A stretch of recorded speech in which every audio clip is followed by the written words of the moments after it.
بلکہ فرمایا کہ مومن کے پاؤں میں کانٹا بھی چبھتا ہے تو اس کا بھی اس کو اجر دیا جاتا ہے، اس کے درجے بلند ہوتے ہیں، اس کے گناہ معاف کر دیے جاتے ہیں، اس کی خطاؤں سے درگزر کر لیا جاتا ہے، لیکن یہ مشروط ہے اس تکلیف کو صبر کے ساتھ برداشت کرنے سے۔ اگر وہ واویلا کرتا ہے، ناشکری کے کلمات کہتا ہے، تو تکلیف تو ختم نہیں ہوتی لیکن اجر زائل کر دیا جاتا ہے۔ تو اس لیے ہمیں ہر صورت کے اندر صبر کے دامن کو مضبوطی سے تھامنے کی تلقین کی گئی، اور اہل ایمان کو یہ بھی سبق دیا گیا کہ جب انہیں کوئی بھی مصیبت پہنچتی ہے تو وہ کہتے ہیں انا للہ و انا الیہ راجعون، کہ ہم اسی کے ہیں اور اسی کے حضور پلٹ کے جانا ہے۔ تو یہ وہ امر ہے کہ جو ان کی طبیعت کے اندر ٹھہراؤ پیدا کرتا ہے اور ان کی زندگیوں کے اندر اللہ تعالیٰ جل شانہ پر جو یقین ہے اس کا پتہ دیتا ہے۔ اگر مصیبت کو اللہ کی طرف سے سمجھ کے مان کے صبر کیا جائے، اس کو مقدور سمجھا جائے، اس پر واویلا نہ کیا جائے، اللہ کی نافرمانی کا کوئی کلمہ نہ بولا جائے، اپنے عقیدے میں تزلزل نہ آنے دیا جائے، اپنے رویوں کی خوبصورتی کو زائل نہ ہونے دیا جائے، تو اس کا مطلب ہے کہ وہ شخص مومن ہے، اس کا یقین ہے کہ یہ اللہ کی طرف سے ہے، تو پھر اس کے یقین کے صلے کے اندر اللہ اس کو پھر ہدایت قلب کا چراغاں نصیب کرتا ہے۔ اور فرمایا واللہ بکل شیء علیم،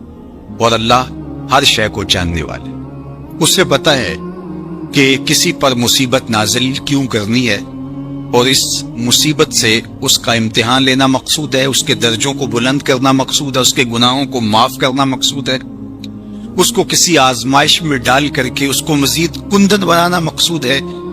یا اس کا کیا مقصود ہے، اس کو سزا دینا مقصود ہے، یہ اسے پتہ ہے۔ تمہارا رب تمہاری طرف آنے والی جو تکلیفیں ہیں ان کے اندر ہزارہا پنہا حکمتوں سے واقف ہے۔ یہاں یہ بات بھی سمجھنے کے قابل ہے کہ جو شخص مصیبت کے آنے پر صبر اور استقامت کے ساتھ اس سے نپٹتا ہے اور اللہ پر جو اس کا یقین ہے اس میں تزلزل پیدا نہیں ہونے دیتا، کل من عند اللہ، اے محبوب فرما دیجئے جو کچھ ہے وہ تمہارے رب کی طرف سے، یہ اس کا خیال اور فکر ہے کہ یہ میرے اللہ کی طرف سے، تو پھر اس مصیبت کو ٹالنے والا بھی وہی ہے۔ تو اگر یہ اس کا عقیدہ پختہ تھا تو پھر وہ مالک کی دہلیز چھوڑ کے، مالک کی چوکھٹ چھوڑ کے کسی اور دہلیز پہ نہیں جائے گا، کسی اور چوکھٹ پہ نہیں جائے گا، وہ اس مصیبت کو دور کرنے والا مؤثر حقیقی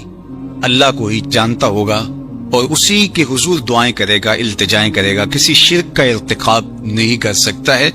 اور وہ مالک کی دہلیز سے کبھی روح گردانی نہیں کر سکتا، بلکہ اس تکلیف کے آنے سے وہ اپنے رب کے ساتھ اور زیادہ جڑ جائے گا، اور اگر وہ صبر کرے تو یہ اس کا ایک مرتبہ ہے کہ وہ حوصلے کے ساتھ اس تکلیف کو برداشت کرے، اور دوسرا مرتبہ جو اس سے بڑھ کر ہے کہ اس پہ اللہ کی رضا کے سانچے میں اپنے آپ کو ڈھال لے کہ جے سونا میرے دکھ وچ راضی، میں سکھ نو چلے ڈاواں۔ اگر وہ اس بات پہ راضی ہے تو کوئی بات نہیں ہے، میں اس پہ راضی ہوں کیونکہ میرے رب کی یہ رضا ہے۔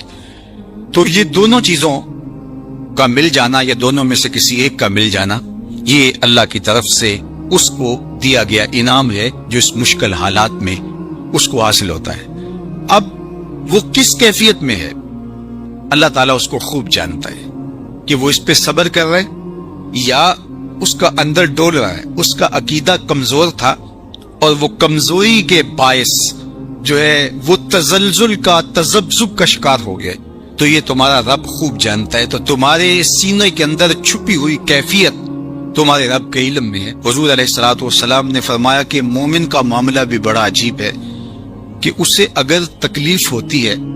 تو اس پر وہ صبر کرتا ہے، یا اسے خوشی ملتی ہے تو اس پر وہ شکر کرتا ہے، تو دونوں صورتوں میں اللہ اس کو اجر عطا کرتا ہے، اور یہ صرف شان مومن کی ہی ہے کہ وہ مصیبت پر صبر کرے۔ ارشاد فرمایا الا انبئکم، کیا میں تمہیں خبر نہ دوں باکبر الکبائر، جو بڑے بڑے گناہ ہیں ان کی، وہ ہمہ تن گوش ہو گئے کہ جی حضور ارشاد کیجئے۔ تو آقا کریم نے جو پہلی بات ارشاد فرمائی الاشراک باللہ، اللہ کے ساتھ کسی کو شریک ٹھہرانا ہے، اس کی ذات میں، اس کی صفات میں، اس کے افعال میں کوئی شریک نہیں، وہ وحدہ لا شریک ہے۔ دوسری بات حضور نے جو ارشاد فرمائی وہ ہے وعقوق الوالدین، والدین کی نافرمانی۔ امام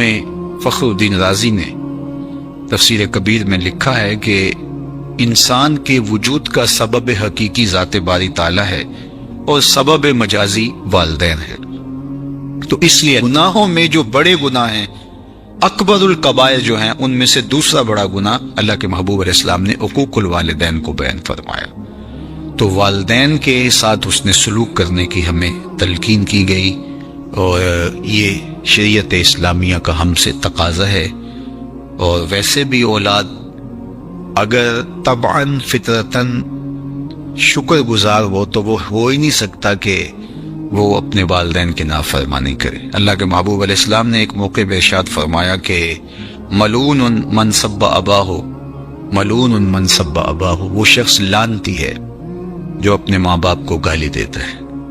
تو کتنی سخت مذمت کی گئی اس شخص کی جو والدین کی نافرمانی کرتا ہے۔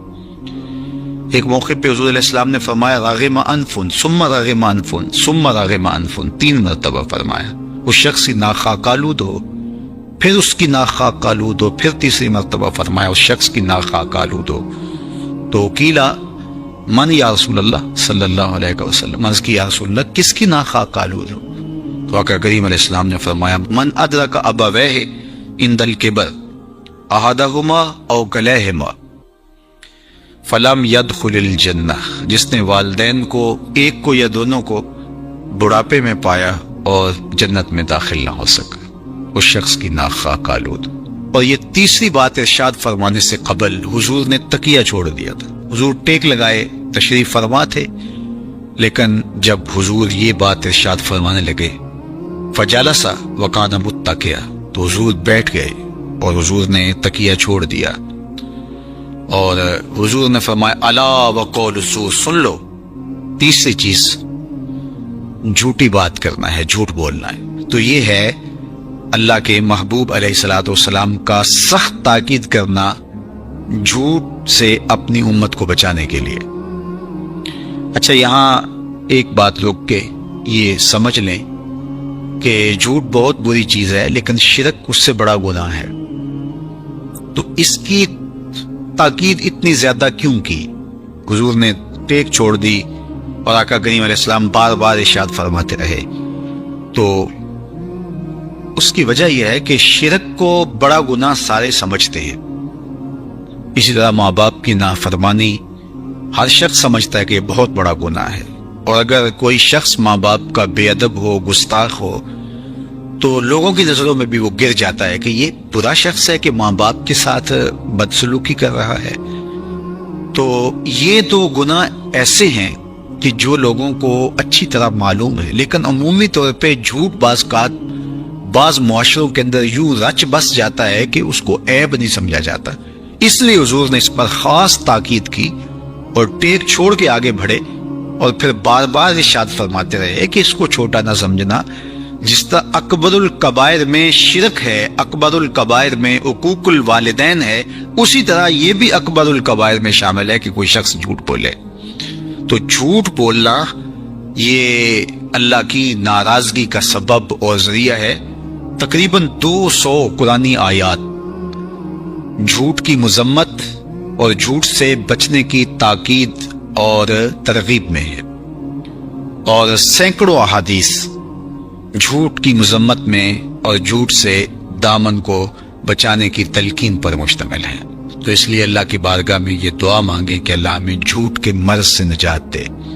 اور ہمیں ہمیشہ سچ اور سچائی کی توفیق سے مالا مال کرے۔ آئیے حضور علیہ السلام کا ایک اور فرمان دیکھتے ہیں۔ حضور نبی رحمت صلی اللہ علیہ وسلم نے ارشاد فرمایا من کانت نیتہ طلب الآخرہ، جس شخص کی نیت مقصد زندگی آخرت طلب کرنا ہے،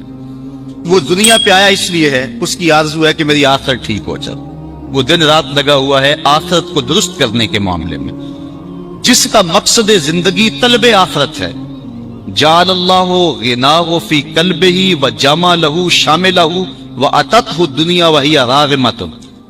تو اللہ تعالیٰ اس کے دل میں غنا ڈال دیتا ہے، اس کی محتاجی دور کر دیتا ہے، اور دنیا ساری اس کے پاس جو ہے ایسے آتی ہے اس کے پاس جس طرح کی لونڈیاں آتی،